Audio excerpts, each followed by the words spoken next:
भाई गोपाल राय जी, कैबिनेट मंत्री भाई सौरभ भारद्वाज जी, इस क्षेत्र से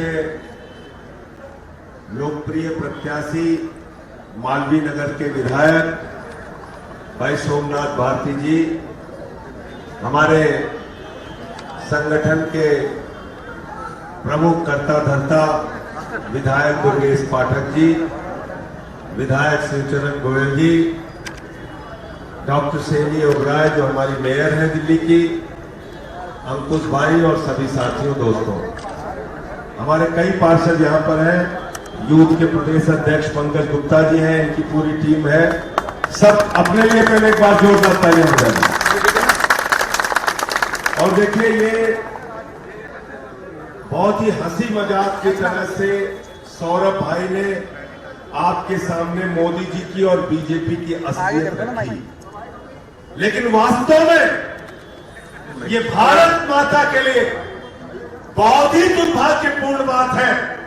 ये भारत माता के लिए और एक एक भारतीय के लिए बहुत ही शर्म की बात है कि हमारे देश का प्रधानमंत्री बड़े से बड़े बेईमानों के दांत धुल रहा है और ये नारा लगा रहा है बीजेपी के लिए। तो मैं नारा कहता हूं, जो जितना बड़ा भ्रष्टाचारी वो उतना बड़ा पदाधिकारी, ये बीजेपी का नारा है। पूरे देश के भ्रष्टाचारी आज बीजेपी के साथ है।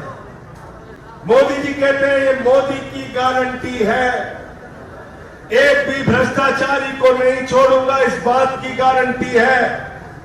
मैंने कहा ठीक कह रहे हो मोदी जी, ये मोदी की गारंटी है, एक भी भ्रष्टाचारी को नहीं छोड़ूंगा, इस बात की गारंटी है। पूर्व से लेकर पश्चिम तक, उत्तर से लेकर दक्षिण तक सारे भ्रष्टाचारी को पकड़ पकड़ के बीजेपी में शामिल करूंगा, इस बात की गारंटी है। सारे भ्रष्टाचारी आज बीजेपी के अंदर। अजीत पवार किसके साथ शामिल है? जोर से बोलिए।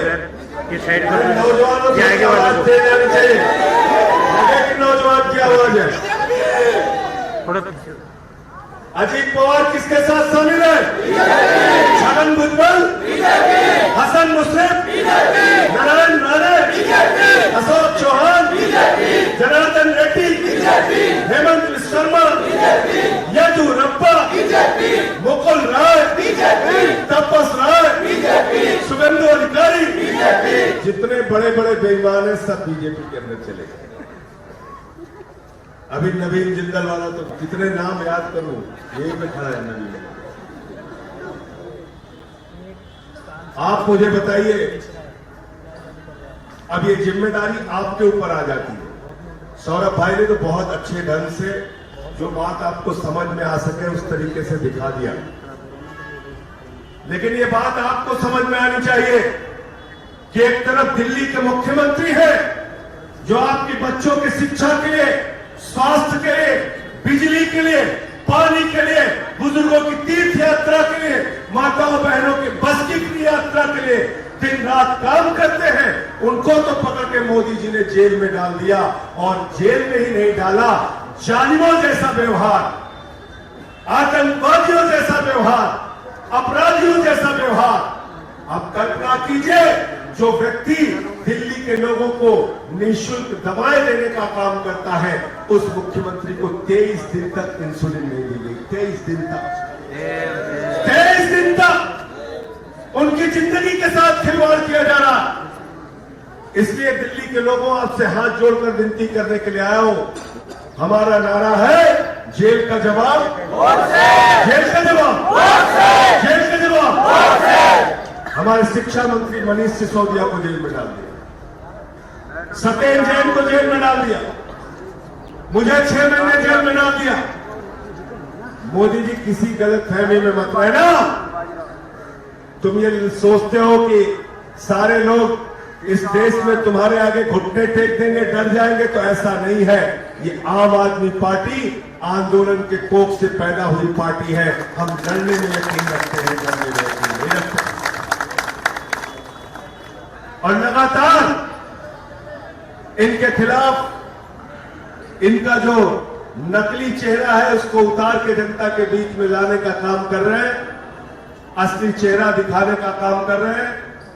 ज्यादा लंबी बात नहीं करूंगा, आप सबसे इतना ही निवेदन है, भाई सोमनाथ भारती जी इस क्षेत्र से हमारे प्रत्याशी हैं इंडिया गठबंधन के।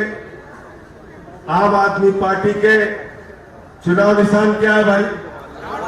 क्या है? जोर से बोलिए। क्या निशान है? झाड़ू बहुत काम की चीज होती है। घर की सफाई करनी हो तो क्या चाहिए? और मोहल्ले की सफाई, और दिल्ली की सफाई, और देश की सफाई, और किसी के दिमाग पर भूत सवार हो जाए तो क्या चाहिए? क्या चाहिए? क्या चाहिए? देखा है ना, किसी को भूत सवार हो जाता है तो 4 लोग टांग पकड़ के ले जाते हैं ओझा के पास, ओझा उसको मार झाड़ू मार झाड़ू मार झाड़ू, उसका भूत उतार देता। तो भाजपाइयों के दिमाग पे जो सत्ता का भूत सवार है वो कौन, किससे उतरेगा? किससे उतरेगा? किससे उतरेगा? मैं फिर से विनती करते हुए कि झाड़ू पे बटन दबाइए, सोमनाथ भारती को जिताइए, केजरीवाल जी को